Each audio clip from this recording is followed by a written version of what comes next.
kapatid, hindi ka ba nahihiya sa Diyos? Puro ka bisyo, tapos bukang bibig. Ay mahal ang Diyos, ngunit taliwas sa aral ni Kristo ang inyong kilos. Kayo'y magsisi na, bisyo ay iwasan na, muling magbalik sa Diyos Ama, sapagkat nariyan lang siya, hinihintay ka niya, na sa Kanya ay bumalik ka.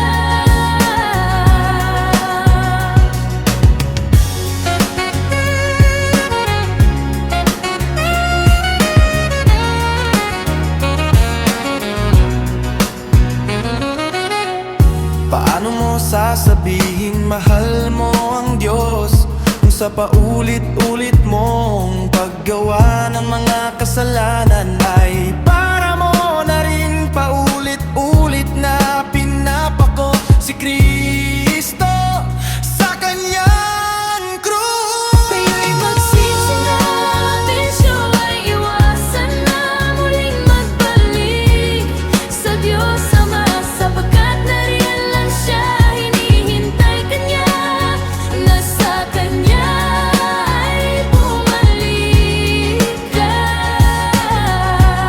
Kaya nga paglalasing, paninigarilyo at iba pang bisyo ay iwan nyo na, sinisira nyo lang ang templo ng Diyos. Yun ay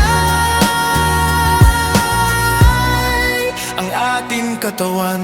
Kayo'y magsisi na, bisyo ay iwasan na, muling magbalik sa Diyos Ama, sapagkat nariyan lang siya, hinihintay ka niya, na sa Kanya ay bumalik ka.